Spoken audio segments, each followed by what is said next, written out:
Tādāk viņiem tik darbs ir atrast sensāciju un pasniegt, ka atkal ārsts kādu ir nogalinājis. Viens teiciens, ka Amerikā cilvēks neieredz divas profesijas – advokātu un ārstu. Viņš saka, kāpēc jaunais cilvēks jūs izmācījāties par juristu? Šī grūti bija ar matemātiku skolā. Bija jauna meitene, kurai bija 5% iespēja izdzīvot 5 gadus. Lieto tabletes visticamāk. Visticamākais, kad padodies. Cienījamie skatītāji un klausītāji, laipni lūgti mūsu podkāstā, kuru vada es, Zvērnāts advokāts Guntars Precinieks, un šī podkāsta mērķis ir jūs vienkāršā un saistošā veidā izglītot par dažādiem tiesību jautājumiem ar cienījamu un interesantu sarunbiedru palīdzību. Un šodien jautājumā par medicīnas tiesībām mūs ir pagodinājuši divi ļoti cienījami Latvijas ārsti, proti tas ir profesors Viesturs Boka, ar kuru nav īpaši jāiepazīstina mediķu aprindās. Viņš ir arī Latvijas ārstu biedrības valdes loceklis, kā arī Juris Jansons, Latvijas urologu asociācijas viceprezidents. Un, lai šī saruna būtu daudz saturīgāk tieši no juridiskā skatu punktā, piedalās arī kolēģe, Zvērnāta advokāta biroja precinieks, Zvērnāta advokāta Ilze Vilka. Labdien! Sveicināt. Paldies liels par to, ka atradāt laiku ierasties šeit un piedalīties šajā sarunā. Un uzreiz īpaši neatliekot šo tēmu, es ievadīšu ar piemēru no manas prakses. Kāds gads, 10-15 atpakaļ, kas notika. Jautājums sākumā nebija nekādā veidā saistīts ar medicīnu. Amerikas latvietis bija nokļuvis zināmās juridiskās problēmās šeit Latvijā, un es viņam palīdzēju. Un mums izveidojās ar viņu labs kontakts jau kungs cienījumos gados. Un viņš mums sāk stāstīt, zinu, Guntar, es braukšu uz Latviju, taisīt operāciju. Es neatceros, kur tas bija Stradiņos vai kādā citā slimnīcā. Un man, protams, tajā laikā bija interesants jautājums. Jūs taču esat miljonārs Amerikas latvietis, kāpēc jūs operēsieties Latvijā? Amerikā es negribu. Amerikā neviens to, ko man patiešām vajag, nedarītu. Un Amerikā visa operācija vienmēr fokusējās ar potenciālo tiesvedību. Mēs nevaram uzticēties medmāsām, jo viņas vienmēr var kļūt par lieciniekiem pret mums. Ārsti ievēro ļoti stingrus protokolus un neuzņemās ārstniecības risku. Es uzticos šeit ārstiem, un tāpēc es gribu izdarīt to šeit Latvijā, nevis Amerikā, neskatoties to, ka varbūt jums ir ēkas, tas bija 15 gadu atpakaļ, ja? Varbūt nav tās skaistākās, bet ir profesionāli cilvēki. Un kas ir interesants ar šo te situācijas izklāsts, es saskāries arī pavisam nesen, kad klienti, piemēram, no Francijas, kas dzīvo Latvijā, arī labprātāk izvēlās Latvijas medicīnu, nevis, piemēram, Francijas mediķu palīdzību. Tāpēc jautājums ir, ar ko mēs varētu iesākt šodienas diskusiju, vai šo 15 gadu laikā no šīs manas iepriekšējās pieredzes mēs esam Latvijā jautājumā par ārstu profesionālo kļūdu, ārstu atbildību, pietuvinājušies Amerikai vai tomēr ejam savu ceļu, it sevišķi ņemot vērā to, ko mēs varam novērot ļoti bieži pēdējā laikā sociālajos tīklos un dažādos mēdījos, kur tiek ļoti bieži apvainot ārsti par dažādām kļūdām. Tas man ievadam būtu viss un došu vārdu profesionāļiem. Lūdzu. Ja drīkst, principā jau jautājums ir ievērojami garāks nekā 15 gadi, bet tas ir tikpat garš, cik visa medicīnas vēsture. Parasti to piemin sākot ar Hipokrata. Bet šajā jautājumā es varētu teikt tā, ka ar medicīnu es varētu saistīt divus dievus. Temīdu, nebūs laikam jāskaidro, kas ir temīda, un Asklēpijas. Asklēpijs, tas ir ārstniecības dievs, kas saistās ar cilvēcību, profesionālismu. Un tad ir tas jautājums ārsta praksē, kurš dievs stāv ārstam aiz muguras. Ja tā ir Temīda, tad, protams, taisnīgums un taisnā tiesa un tam līdzīgi, bet ārstniecība arvien vairāk formalizējās. Un, savukārt, ja tas ir tikai Asklēpijs, ja jūs esat ļoti cilvēcisks un tiesiskums nav neko vērts, tad protams, mēs tuvojamies visu atļautībai un nekāda likumi. Tā kā patiesībā sakot, abas lietas ir ļoti svarīgas. Gan taisnīgums, gan profesionālisms un cilvēcība. Un abas šīs lietas, protams, attīstas, bet ļoti lielā mērā to ietekmē, ka medicīna ir regulēta sfēra, regulēta profesija un ārkārtīgi daudz regulas ir. Un mums viņa drusku pa daudz jau sāk kļūt. Un tad, ja šīs regulas iejaucās ārstniecības procesā, tad, protams, ka pacients noteikti to jūt. Un nezinu, vai viņu interesē tāds ārsts, kurš vairāk skatās papīros, likumos, nekā klausa viņu plaušas vai sirdsdarbību un tam līdzīgi. Viela pārdomām šeit ir un ļoti daudz darāmā arī abām pusēm. Tā skaitā varbūt arī sabiedrībai un masu mēdījiem izglītojot sabiedrību par šiem jautājumiem. Jo sabiedrībai parasti dažādos jautājumos vairāk ir šoks, dusmas, emocijas un tieksme kādu sodīt, nekā domāt, kāpēc tas viss tā notiek. Jo kā izskatās, jūs esat izglītojies Amerikā, kā izskatās pārzinot Amerikas sistēmu, man liekas, vismaz studiju procesā? Ja mēs domājam, man studiju process, es atceros, ka tas bija ļoti dārgi, kad es iecirtu nagu atvilknēm. Bet ja atgriežoties pie tēmas, tad patiesībā, man liekas, šeit ir tāds liels jautājums, kas šobrīd notiek, un tā ir, vai mēs virzamies tādā algoritmu medicīnas virzienā, kur visu pamatā ir vadlīnijas, un ja mēs nedaudz atkāpjamies no tām vadlīnijām, vai mēs pārkāpjam kaut ko, un tā ir tāda viena liela problēma, ja, jo tad ārstam kļūst, sāk palikt bail pieņemt patstāvīgus lēmumus, viņš sāk arī šaubīties par to, vai viņš spēs viņus noargumentēt un vai viņš vispār drīkst viņus argumentēt. Un tāpēc es domāju, ka šis ļoti būtisks jautājums, ja, kur jūs pacēlāt. Man liekas, kad mēs virzamies tajā algoritmu medicīnas virzienā, bet man liekas, ka mēs aizmirstam to, ka vadlīnijas un šie algoritmi ir kaut kāds aprūpes līmeņa, tā kā zemākais slānis. Ja? Un jautājums ir, vai mēs gribam būt šajā aprūpes līmeņa slānī, kas ir absolūtais minimums, vai mēs arī gribam būt nedaudz līmeni augstāki ārsti.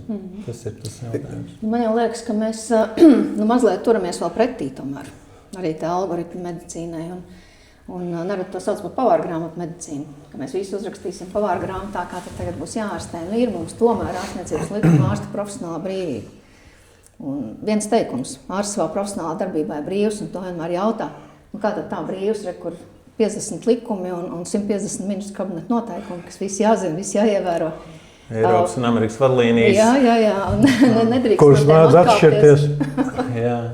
Tu saproti, bet īstenībā nē, vadlīnijas ir rekomendācijas. Un pie tā mēs joprojām turamies. Un ja atkāpjās, tad ir jāargumentē. Protams, kāpēc medicīniskos dokumentos jāatraksta. Šeit noteikti vietā uzreiz jautājums, ka vadlīnijas mēdz būt dažādas. Jūs pieminējāt Eiropas un Amerikas vadlīnijas. Reizēm viņas ir konfrontējošas. Un jautājums, kad ir medicīnas asociācijas un profesionāļi, kas pieturas pie vienām, un jūs nonāksiet pretrunā ar otrām vadlīnijām. Un otrkārt, es pats savā dzīvē esmu pieredzējis periodu, kad vienas vadlīnijas noveco, parādās jauni pierādījumi, un tas, ko jūs esat darījis 5 vai 10 gadus, izrādās ir pilnīgi nepareizi. Un tos 5 gadus es taču strādāju pēc vadlīnijām. Līdz ar to tas jautājums ir mūžīgs, kurā brīdī vadlīnija kļūst par dogmu, kas jāievēro, un kurā brīdī ārsts kā eksperts spēja kritiski domāt un atrast kritiskos un vājos punktus tajās vadlīnijās, kuras arī ar kaut kādiem zinātniskiem pierādījumiem viņš spēja atspēkot. Un jautājums, kā priekšā atspēkot? Pacientu un viņa radinieku priekšā vai tiesas priekšā, kas nav viens un tas pats. Daudz vienkāršāk ir runāt atklāt ar pacientu un tiesvedības nebūs. Viss ir jau parasti labi, kamēr ir labi. Taisnība. Cik lielu spiedienu jūs izjūtat tieši ņemot vērā informācija, kas ir pieejama masu mēdījos. Skatoties panorāmu, ļoti liels spiediens. Jā, es domāju, ka tas ir viens ir spiediens no sabiedrības, otrs ir spiediens no pacientu radiniekiem, un tāpat laikā arī ir baigais spiediens no pašiem kolēģiem. Jā, un nepārtraukt izaicināšanu vienu otru. Es saku, viss ir labi, kamēr viss ir labi, jā, bet teiksim, man pieminēja šo gadījumu ar savu klientu. Jā, man bija nepilns 10 gadus atpakaļ jauna meitene, kurai bija 5% iespēja izdzīvot 5 gadus. Un jautājums, vai tad tādā mirklī padodies un neko nedari, tāpēc, ka kā vadlīnijas pasaka, mēs esam varbūtību disciplīnā. Vadlīnijas pasaka lieto tabletes, visticamāk. Visticamākais, kad padodies, jo tavas iespējas ir niecīgas, bet šī meitene vēl projām ir dzīva, laimīga un staigā savām kājām un veido savu dzīvi. Un tad jautājums ir, vai, uz ko tad, kā tad mēs risinām šos jautājumus. Tas vienmēr ir tāds diskutabls jautājums. Bet tā jau laikam varbūt tikai ārsta sajūta, ja arī otra puse ir tikai tie 5%, un tu sāc agresīvi ārstēt, tu visu dari, un cilvēks tā vietā, lai nodzīvot tos dažus mēnešus vai dažus gadus, tiek mocīts tos dažus mēnešus. Jā. Jēdziens mocīts principā nedara. Es domāju, ka tad ir kaut kāda diezgan liela nesapratne un kļūda, jo mūsdienu ārstniecībā patiesībā sakot, ir iespējams atrast līdzekļus un resursus, lai cilvēks arī pie ļoti smagām situācijām nebūtu jāmoc un neciestu šīs mokas. Jautājums, vai šie resursi mums ir, vai viņi pietiek, vai viņi ir ārsts un medicīnas personāla rīcībā, vai viņi ir ģimenei mājās šie resursi? Nē, nav. Un, protams, ka šis resursu trūkums arī noved pie tā, ka laikus tev blakus nav cilvēks, kas spēj kaut ko izdarīt, tev nav medikamenta, tev nav ierīces un tam līdzīgi, bet mokas medicīnā nav pieļaujams. Tāpēc, ja mēs to darām, mēs mēģinām novērst šīs mokas un kaitējumu pacientam.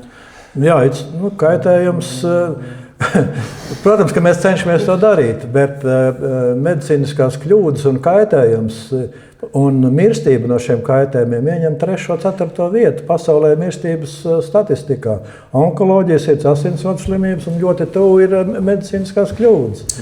Līdz ar to, teiksim, šis jautājums ir aktuāls visur. Viņš ir aktuāls visās valstīs, tā skaitā Latvijā.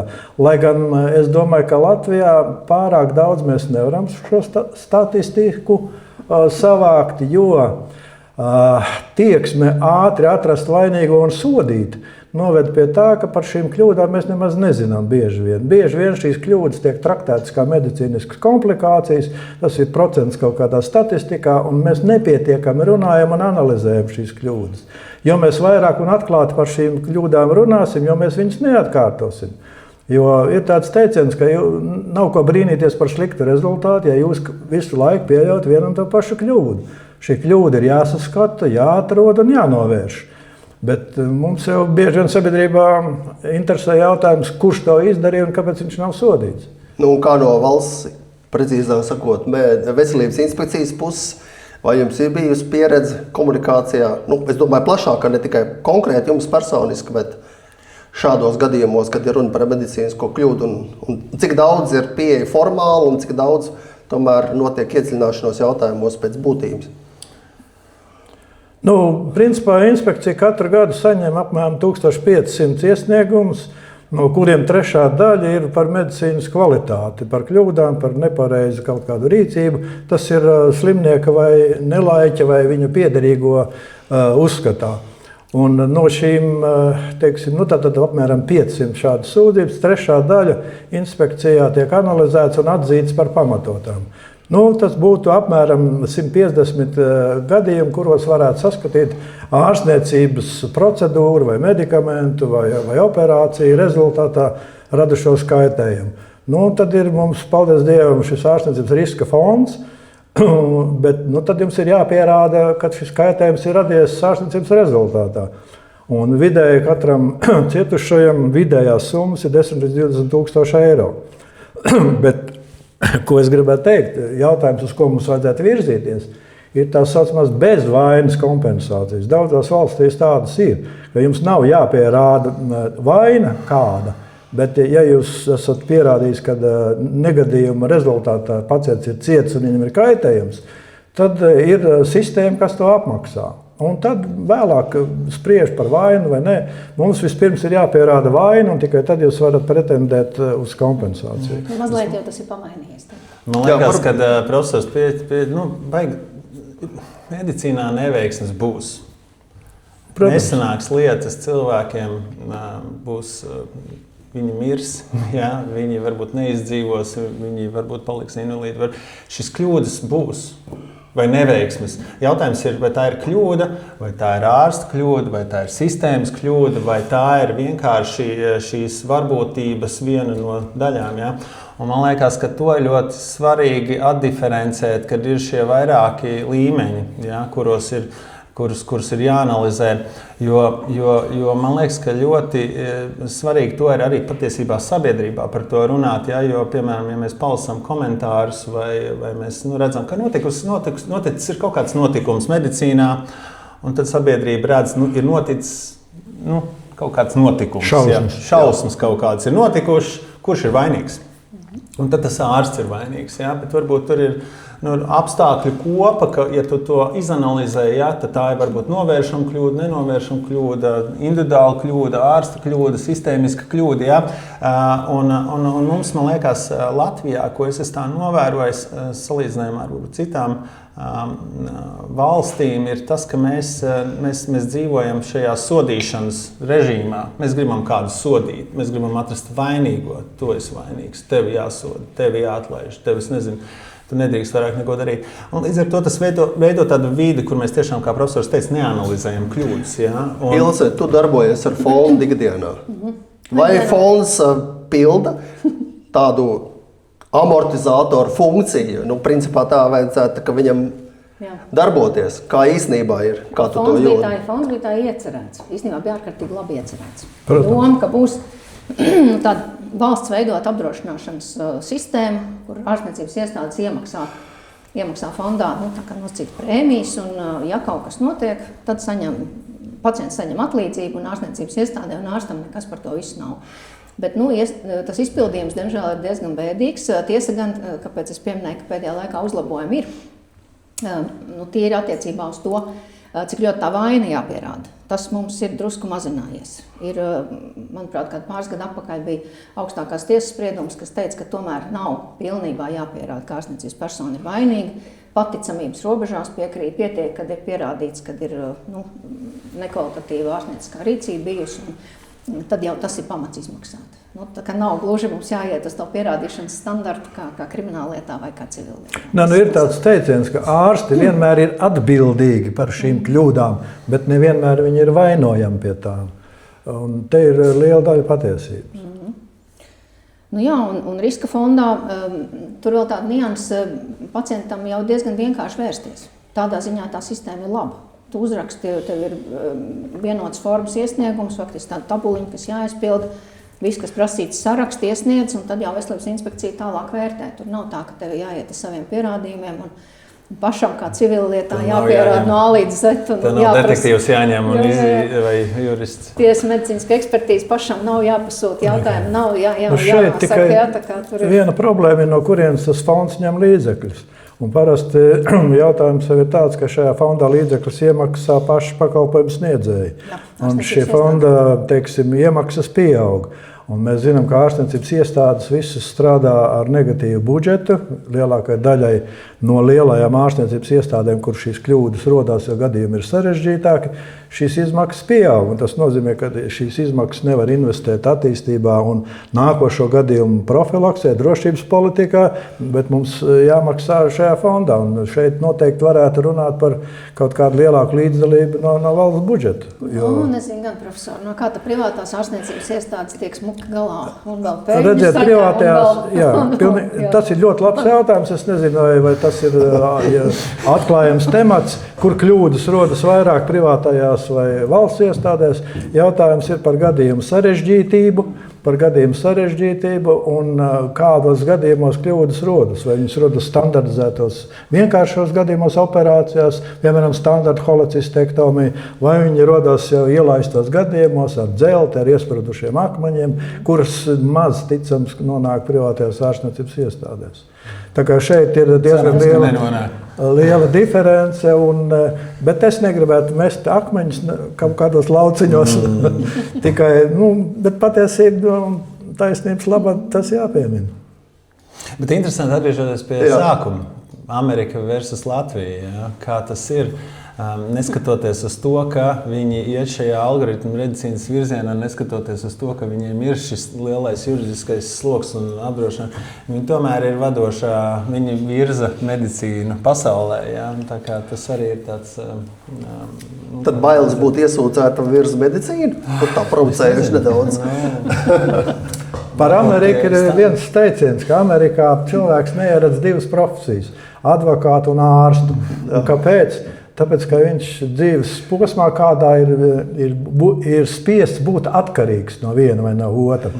Un šī atkarība cilvēkam ļoti nepatīk. Bet, protams, ja mēs salīdzinām, tagad gan šīs, diferences mazinās. Jo agrāk jau varētu pateikt, kādā situācijā ir Amerikas advokāts un ārsts salīdzinot ar Latviju, tad Latvijā šīs profesijas mēdz atšķirties advokāts un ārsts. Bet tas pakāpeniski izlīdzinās.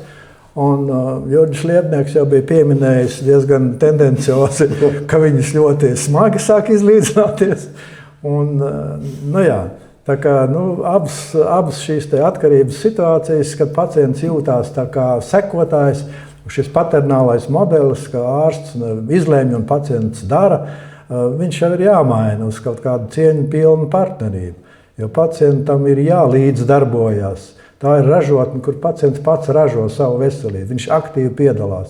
Un, ja viņš to nedara, tad tie rezultāti nemaz nav tik spīdoši. Šeit man prasās vēl vienu piemēru no vēl vēlākiem gadiem, kāds gads 20 atpakaļ. Kādā tiesas procesā bija pārtraukums, un es biju samērā jauns advokāts, un otrā pusē bija viens dzīves pieredzējis ebreju džentelmenis, un viņš nolēma nedaudz mani patricināt, kamēr tiesas taisīja nolēmumu. Un tad viņš sāk stāstīt, viņš saka, kāpēc jaunais cilvēks jūs izmācījāties par juristu? Šeit grūti bija ar matemātiku skolā, eksaktās zinātnes, un tas, protams, nedaudz aizskāra un tā. Es saku, kāpēc jūs jautājat? Viņš saka, es pastāstīšu, es redzu, ka jūs neesat lasījis. Ziniet, cariskajā Krievijā, augzimušajās ģimenēs, visi tie, kuriem bija grūts galvas, bet vajadzēja cienījama profesija, tik skolot vai par advokātiem, vai par ārstiem. Jo tur ir tāda kazuistika, vienmēr var norakstīt vai advokāts uz konkrētās lietas īpašajiem apstākļiem, vai ārsts uz cilvēka ķermeņa īpatnībām konkrētā un tā tālāk. Un tagad sasaistot šo te stāstu ar jautājumu par ārsta kļūdu, ja? Un vainu vispārējo kazuistika, katrs mēs esam unikāls, cik daudz tas spēlē lomu vai nespēlē lomu, varbūt gan no juridiskā aspekta, gan arī tīri praksē. Juridiski, protams, ļoti svarīgi. Sevišķi, ja mēs skatāmies uz kriminālu lietām, kur nav it kā daudz tie gadījumi, ja? Kā, 8-10 lietas 10 gados. Kā tā bija tā statistika, bet tomēr katram ārstam, kas tiek saukts pie atbildības, tā ir tā vienīgā lieta. Un tas ir ļoti sarežģīti, ja ir ilgstoši tas process. Ļoti atkarīgs no pierādījuma kvalitātes. Cik ilgstoši ir šie procesi? Es iejaukšos atvainojos. Šis ir juridisks podcasts, mēs uzzināsim kaut ko vairāk. Cik tad ir ilgi šie? Ļoti dažādi. Ja aiziet uz tiesu lietu, tad vairāki gadi tas ir noteikti. Cik tādas lietas gadā ir apmēram? Es jau minēju, statistika ir tāda, kas saka, ko es vispār uztraucoties par to. Jā, bet tas sliktākais jau, ka publiski tas ārsts jau ir notiesāts 3 dienās. Tieši tā. Tā ir tā lielākā nelaime. Un pēc tam pēc 3-4 gadiem ir tas attaisnojušais spriedums vai vēl citādāk. Prokurors atsakās no apsūdzības. Man bija tāds gadījums. Mēs ar ekspertiem atkārtotā ekspertīzē vēlreiz visu pārbaudījām. Pirmā ekspertīze nebija pareiza.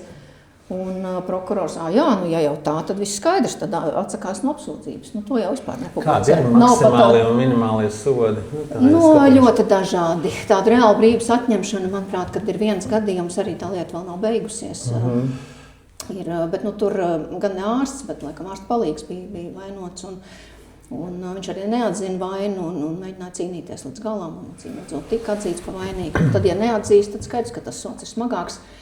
Ja vienojās ar prokuroru vai atzīst vainu kaut vai daļēji, tad, manuprāt, ka nav reāla brīvības atņemšana, nav pārsvarā naudas sodi vai sabiedriskie darbi. Un kā ir ar ārsta certifikātiem? Arī dažādi, vai turpināt praktizēt? Jā, tas, protams, ārstiem ir ļoti būtiski. Un arī ļoti dažādi. Vienošanās procesā, ja ārsts atzīst vainu un iet uz vienošanos ar prokuroru, tad ļoti bieži neliedz strādāt.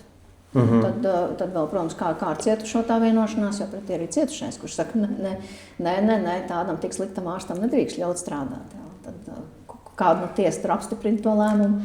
Tad tas ir tiesas pusē, nevis ārsta ētikas komitejas pusē. Tas ir viennozīmīgi. Krimināllietās, jā. Ētika tas ir drusku savādāk. Tāpēc jau tas jēdziens profesionālā, disciplināra atbildība, viņš ir ļoti svarīgs. Un paldies Dievam, ka kaut kādas aktivitātes šobrīd notiek arī Veselības ministrijā un Saeimā, lai šo jautājumu iestrādātu likumā, ka ne jau viss uzreiz jānoņem no trases. Es esmu lasījis pietiekami daudz arī publikācijas, kurās ārzemju kolēģi raksta, ka tā ārsta izglītība arī tīri ekonomiski. Dažādi resursi, labi, es nerunāšu par resursu izcelsmi, bet ir ieguldīta 10 gadus ļoti liela resursa, lai šis cilvēks kļūtu par ārstu.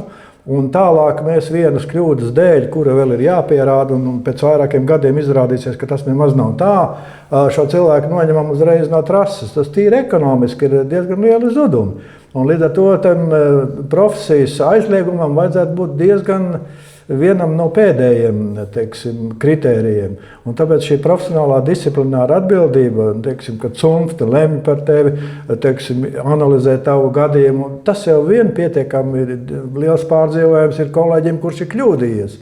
Un ja šī kļūda ir medicīniska kļūda, kur ir ļoti slidena, pat jautājums, nolaidība bija vai nebija, visbiežāk nē.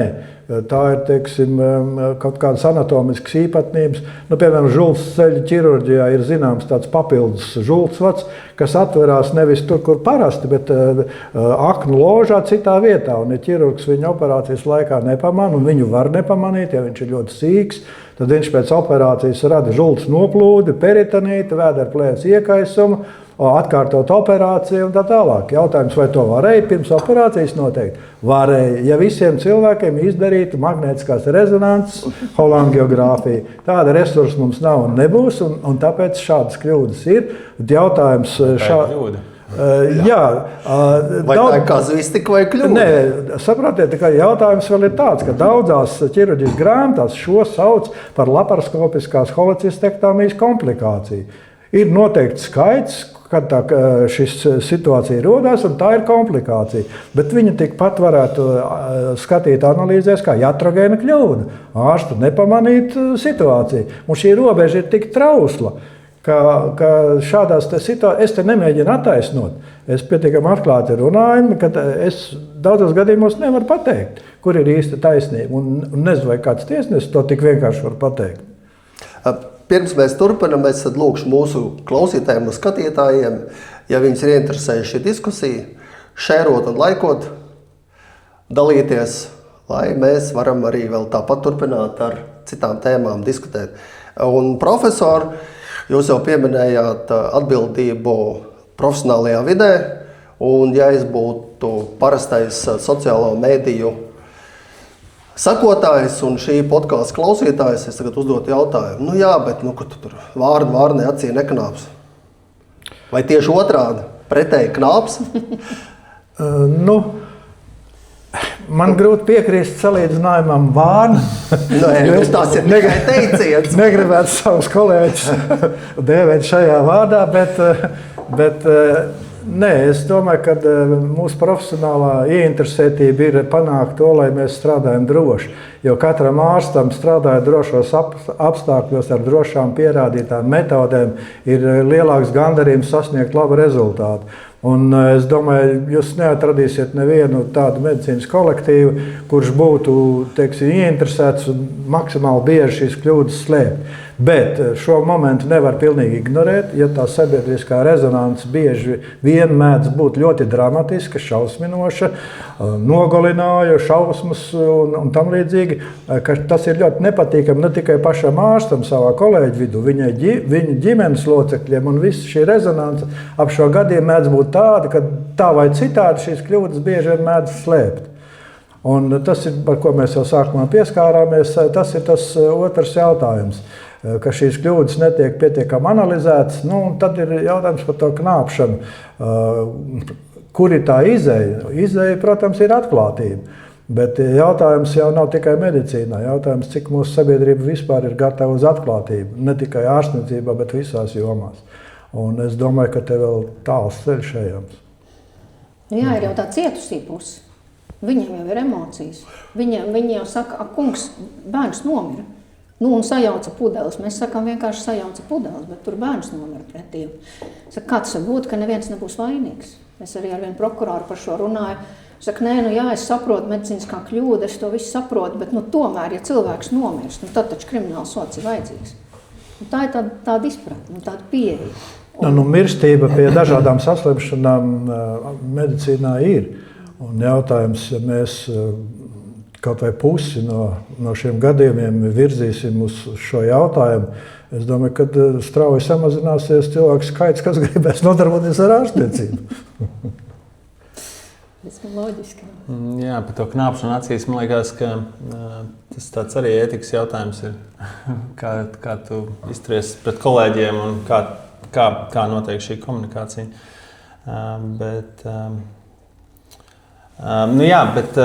mums ir liels ceļš ejams uz to, ka mēs izveidojam vidi, kur mēs varam analizēt savas kļūdas. Un, es stažējos Anglijā, kur katru ceturtdienu analizē atkārtot uzņemtus pacientus uzņemšanā pēc ārstēšanas. Un skatās, kas tur bija, vai tur bija viss kārtībā, Mēs it kā to darām mūsu 5 minūtēs, mēs it kā tur runājam par to pusi, bet es domāju, ka tas nav tāds kā sistēmisks paradums, kas mums ir iestrādāts mūsu ikdienā. Jā?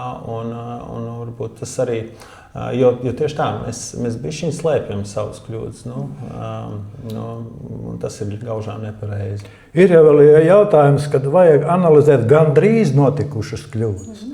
Un tas ir nākošais solis vēl augstāks, kad varēja notikt, bet par laimi nenotika. Bet, tas gadījums, kā mēs nonācām tik tālu, ka gandrīz varēja notikt, tie jau arī ir analīzes vērtie gadījumi. Tā kā šīs kļūda analīzes, viņas ir ārkārtīgi nepieciešamas. Un jo vairāk tas notiks, jo atklātāk mēs par to runāsim. Un jautājums jau ir motivācijā. Mums vajadzētu kaut kādus motivējošus instrumentus atrast, kas medicīnas sabiedrību un ārstus motivētu aktīvāk to darīt. Es nezinu, protams, kad nevar solīt prēmiju par to, kad ārsts pieļauj kļūdu, kur viņš būs gatavs analizēt. Es te vulgarizēju, bet kaut kādām motīvam ir jābūt, kad cilvēki ir ieinteresēti runāt vairāk par to, profilaktiski. Varbūt slimnīcās ir nepieciešams slodzes drošības speciālisti, kas profesionāli pārzina šos jautājumus, tā izskaitā ētiku, tā izskaitā juridiskos jautājumus, tā izskaitā tehnoloģiskos jautājumus, vai pietiekams tehnoloģijas bija, lai jūs vispār šo operāciju veiktu, vai jums ir pietiekama pieredze. Es, piemēram, atceros vienu gadījumu reģionālajā slimnīcā, kur viens ārsts ar diezgan vāju pieredzi bija mēģinājis sanaglot atslēgas kaula lūzumu ar taisnu naglu, un tā naglošana beidzās ar to, kad šī nagla trāpīja aortā, pārdūra aortu, masīva asiņošana, un tas pacients ar atslēgas kaula lūzumu aizgāja bojā. Te ir jautājums, jūs man varat neprasīt, vai es domāju, ka ir vai nav jāsoda. Jautājums, cik daudz šajā kontekstā ir svarīgas diskusijas, kas visu laiku saistībā ar veselības nozari virmo sabiedrībā, nepietiekams finansējums, nepietiekams atbalsts personāls medicīnas. Cik daudz tam ir nozīme un īpatsvars tajās potenciālajās medicīniskajās kļūdās, par kuru mēs runājam rezultātā? Resursi jau vienmēr trūks, man liekas, bet es tomēr drusku gribu atkāpties atpakaļ. Jo man liekas, to analīzi visvairāk traucē tas, ka mums ir tā sodīšana. Un nesen palasījos ir Dānijā, manuprāt, ļoti labs piemērs, ka viņiem par ziņošanu ir atruna, ka ja ir ziņots par medicīnisko kļūdu, tad pie atbildības saukt nevar. Gan disciplināri, gan arī krimināli. Tas droši vien neietver tur absolūti nolaidīgu rīcību, alkohola, reibumā un tam līdzīgi, par to mēs nerunājam, bet par tādu standarta medicīnisko kļūdu, kur vienkārši ir medicīnā, profesijā ir notikusi kļūda. Tas ir labs risinājums. Tas tā kā get out of jail free card no monopola. Faktiski jā. Un viņiem iet tā sistēma. Bet, protams, ka tur ir arī cita pieeja, tīri tā saukšanā pie krimināla atbildības. Tur ir vēsturiskās tradīcijas citādas. Mums, diemžēl, ir tā, ka mums ir knabam vieglāk sodīt bibliotekāri, nekā meklēt, kas ir miljonus izšķērdējis, un tāpat ir ļoti viegli saukt pie atbildības medmās, kas ir sajaukus pudeles, jo tur tak viss ir skaidrs. Noformēja protokols, sarakstīja un lietu uz tiesas projām. Ja. Nav nekas jāmeklē, nav nekas jāpēt. Diemžēl tā tas ir. Un par to būtu ļoti jācīnās, lai mēs tādu atrunu dabūtu un arī to medicīnisko kļūdu nodefinētu likumā. Par to mēs nesolam. Jā, bet es domāju, ka tā ir ļoti liela nozīme. Patiesībā tas ir kaut kādā procesa vadībā. Un, arī, piemēram, tāpat kā jebkuram uzņēmumam ir kaut kāda KPI, ja, Key Performance Indicator, ja, ka tu vērtē un analizē, ja, tas pats arī medicīnā. Ja tā ir prioritāte, tad tā tiek iestrādāta tavā ikdienas praksē. Bet ja tā nav prioritāte, tad viņi neiestrādā. Jā, tad mēs nonākam līdz jēdzienam defense medicine vai aizsarga medicīna, kad ārsti, kas zina šo sistēmu un šo sabiedrisko rezonanci, sāk nozīmēt papildus analīzes, izmeklējumus, konsultācijas, kuras viņam īstenībā nav vajadzīgas. Bet, gadījumā, kas tad man būs? Tas. Un pie kā tad mēs nonākam? Principā tiek noslogota sistēma ar šiem nevajadzīgiem izmeklējumiem, un kaut kāda aprēķina ir, man liekas, ka tas, tad pašā Anglijā bija kaut kāda 3% no veselības aprūpas budžeta ir šie nevajadzīgie izmeklējumi. 3%, ja pārēķinam naudā no 1 miljārda, būs pietiekami daudz. Un tad jautājums, un šī aizsarga medicīna divos virzienos var attīstīties. Pirmkārt, jūs neņemiet sarežģītos pacientus. Es neņemšu, ja man tāds risks pastāv, un otrs nozīmē papildus nevajadzīgs izmeklējums, kas paši par sevi noved atkal kaut ko atrod tādā izmeklējumā, tad sāk piedāvāt operāciju, kura varbūt nemaz nav vajadzīga, un tā tālāk. Sniega bumba sāk vēlties. Aizsarga medicīna ir tikpat liela problēma kā medicīniskā kļūda. Viņas ir ļoti lielā sazobē, un patiesībā mums vajadzētu novērst abus virzienus apturēt. Tēma tātad bija vara un cieņa? Vara un cieņa medicīnā. Cieņa medicīnā, tā ir ļoti interesanta tēma, jo tas saist vispār ar tādu, kā tas viss veidojās, kā organizējās, kā mēs cienam savstarpēji, kā mēs cienam. Tur jāparok augšā tas materiāls. Bet, jautājums ir cieņa pret pacientu, cieņa pret kolēģi, valsts cieņa pret pilsoni un tā tālāk. Tas varas un cieņas jēdziens ir ārkārtīgi plašs no individu līdz valsti kopumā.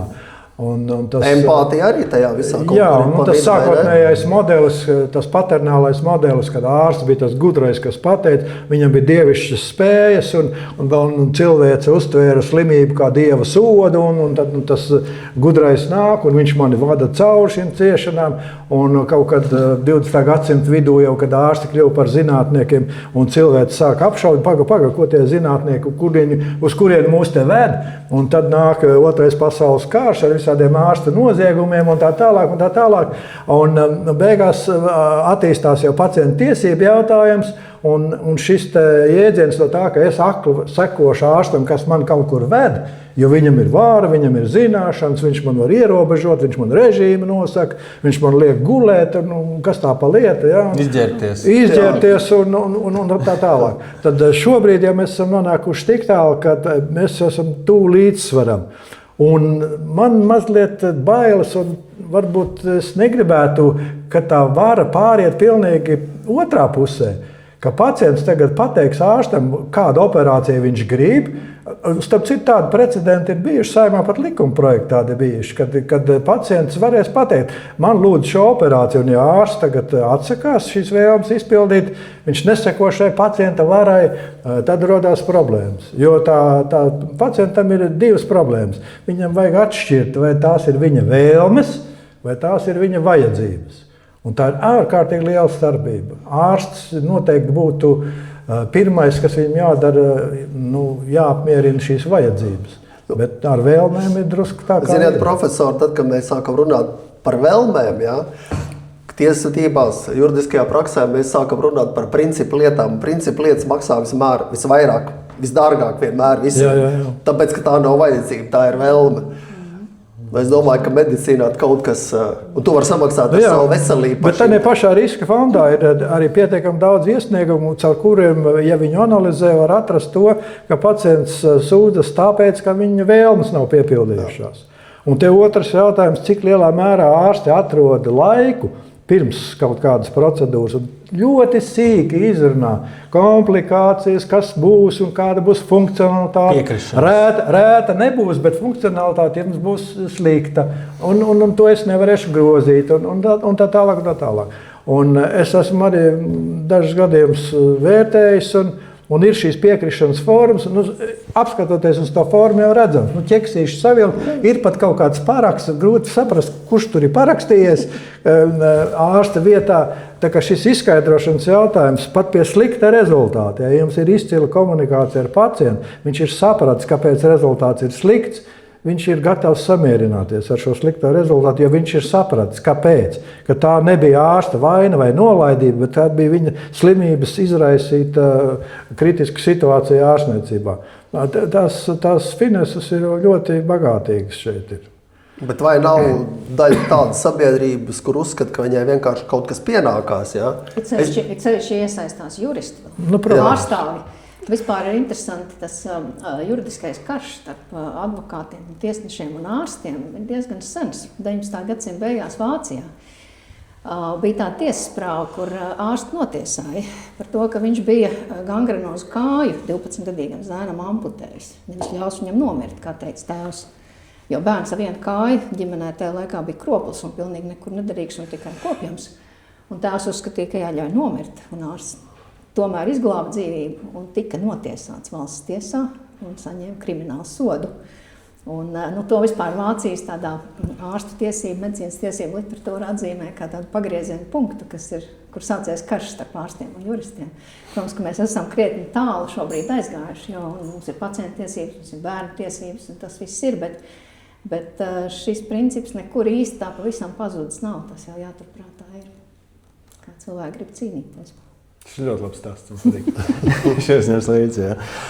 Bet mūsu pieredze republikā bija Ventspils gadījums, kur šis hipertoniskais šķidrums nokļuva vēnā, un ārstējošais ārsts tika atzīts par vainīgu. Bet ir tāds, es neesmu lasījis pilns protokols un nezinu, vai tas ir citāts, bet kā ārsta doma gājiens, kas tika pausts, ir tāds, ka es zinu vienu, ka es neesmu šo medikamentu nozīmējis un es neesmu viņu ievadījis. Bet uzskatīju, ka vainīgais ir ārstējošais ārsts.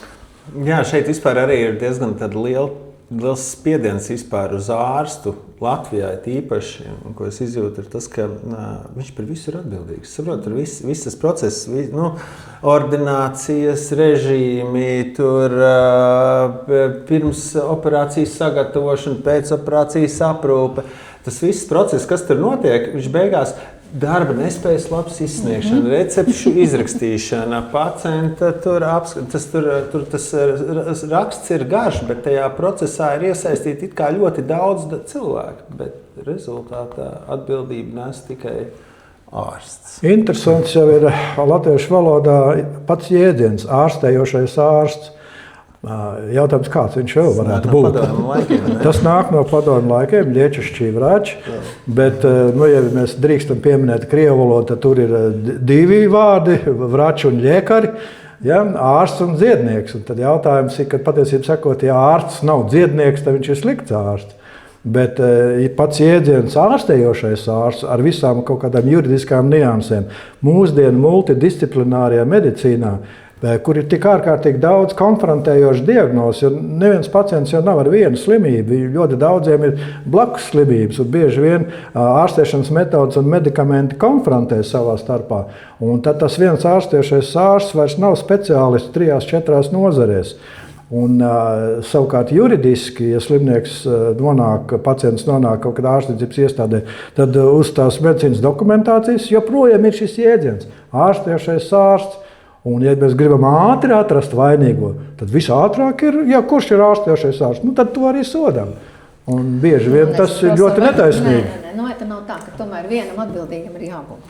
Ja pa visu ārstniecības iestādi pacienti būs pilnīgi visi atbildīgie, tā nav pareizi. Tā kā man liekas, ka tas ārstei labi neveiksmīgs termins izvēlēts. Atbildīgam, Ilze, atbildīgam jā, bet vai vainīgam jābūt? Nē, protams. Es jau runāju par to, ka viņš tiek vainots, ka viņam tiek piesieta vaina. Interesanti vēl arī tāda tendence, man liekas, mūsdienās ir varbūt arī virzoties virzienā, kur mēs sākām no sākuma, tā Amerika, multidisciplinārie konsīliji. Ja? Ārsts sāk slēpties aiz multidisciplinārā konsīlija lēmumiem. Ja? Un neko nevar tā konsīlijas lēma. Ja? Katrs konsultants pazemina pacienta cerības.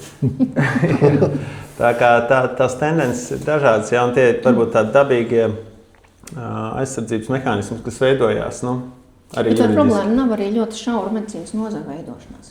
Tas jūs teicāt, ka konfrontē medikamentus un viens ārsts vairs nesaprot īsti, vai tas varbūt ir mākslīgais intelekts te palīdzēs. Savākt datu bāzi, ko jūs nevarat izlasīt. Lai jūs iegūtu informāciju priekšstat, kā man rīkoties, jums ārkārtīgi daudz jāizlasa. Tāds ļoti kvalitatīvs mākslīgais intelekts izlasīs ātri un dos jums secinājumu.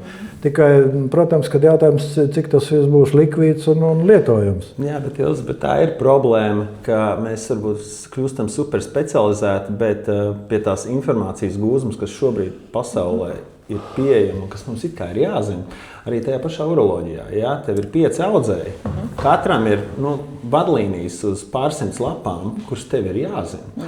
Un tad jau tas jautājums, vai tu nerunāsim par visu uroloģiju, kas ir milzīgi, ja? Bet ir 5 atsevišķi audzēji, katrs ar savām ķīmijterapijām, izmeklējumiem. Un ja tas ir vēl sirds slimniekam ar diabētu. Labi, bet no otras puses tas cilvēks, kā bija pirms 2000 gadiem, ar rokām, kājām, galvu, tāds pats.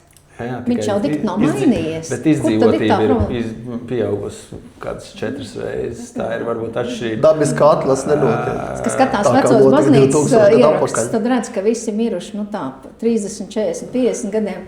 Ja kāds ir 60 vai 80, tas ir liels brīnums. Es jau 40 esmu ilgdzīvotājs pie tiem laikiem. Bet jā, bet tas ir svarīgi. Jā.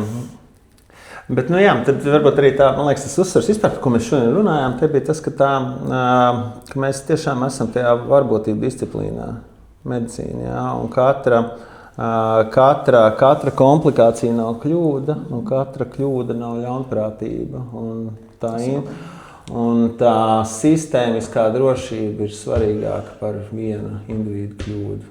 Tā, man liekas, ir svarīga lieta. Ja pacienti to spētu saprast, un žurnālisti to spētu viņam skaidrot, ka tas ir svarīgi visai sabiedrībai. Vai tas ir žurnālists darbs skaidrot? Citādāk viņiem tik darbs ir atrast sensāciju un pasniegt, kad atkal ārsts kādu ir nogalinājis. Tad tas jau, vai tas ir darbs? Man liekas, ka nē. Tas ir jautājums, cik kopumā sabiedrība ir solidāra, cik viņi ir savstarpēji agresīvi. Un tas es atkal būšu spiests atzīmēt, kad mēs izējām ārpus medicīnas tēmas. Jo šī solidaritāte un savstarpēja agresivitāte ir vērojama arī izglītībā, arī tautsaimniecībā, arī dzelzceļa būvniecībā un lidmašīnu biznesā un tā tālāk.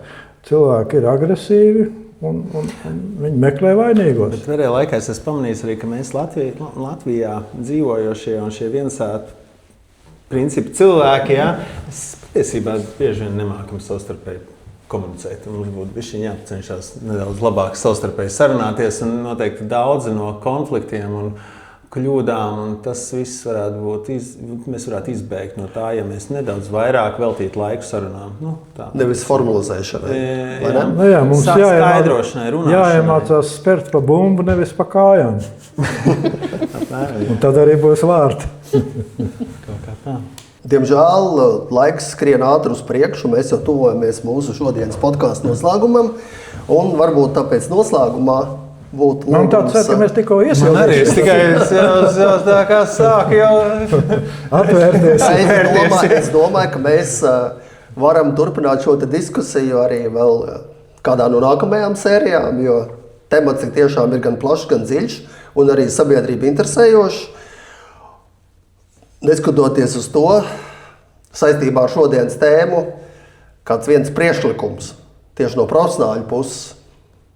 Ja mums būtu burvju dūjiņa un mēs varētu valsti izmainīt kaut ko vienā mirklī, ko mēs mainītu tieši šī nozarē un jautājumā? Es gribētu iestāties par to, lai mēs soli pa solim sāktu veidot medicīnisko kļūdu reģistru, kurš būtu pieejams profesionāļiem, kuros es varētu atrast šīs problēmas un mācīties no tā. Jo gudrs cilvēks jau mācās no citu kļūdām, ne tikai no tām, kurš viņus pieļāvis pats. Jā, es laikam cerētu uz, varbūt ne pat uz reģistru, bet uz tādu savstarpēju iekšēju kultūras veidošanu tādā ziņā, ka savstarpēji analizē kļūdas, runā par kļūdām, nevairās no kļūdām. Tas, ka tev ir sanākusi kļūda, tas tev nepadara par sliktu ārstu. Tas varbūt, ja tu spēj par to runāt, tas varbūt parāda tev patiesībā par varbūt labāku ārstu. Un tā kā veidot iekšēju kultūru starp kolēģiem, kur mēs par šīm kļūdām runājam. Jā, es gribētu tam krimināla likumam pieķerties tomēr. Un teikt, ka vajadzētu to labi iesākt, to novest līdz galam, kas mums diemžēl neizdevās Tieslietu ministrijā, ārstu biedrībai strādājot un Saeimas juridiskā komisijā, ka tomēr tas 138. pants krimināla likumā ir pietiekami neskaidrs šobrīd. Viņi būtu jāprecizē un jāpasaka skaidri un gaiši, ka sots ir paredzēts, bet tikai un vienīgi par tīšiem pārkāpumiem. Nevis par vairs neuzmanības, un tad par to nevarētu būt runa. Un otrs, pilnīgi piekrītot profesoram par šo reģistru, ir jābūt arī atrunai, ka šādus datus no tāda reģistra izmantot nevar nevienā tiesvedībā, nekādā veidā. Un arī šī ziņošana tomēr paredz, ka pie atbildības saukt nevar. Tas būtu ļoti būtiski. Dānijas piemērs. Jā. Paldies jums liels, kolēģi, par šo interesanto diskusiju. Un, cienījamie skatītāji un klausītāji, sekojiet lūdzu mūsu kanālam, jo paredzams ir arī turpinājums. Un ne tikai par medicīnu, bet arī citām tēmām. Paldies jums un uz tikšanos! Paldies! Paldies, uz redzēšanos!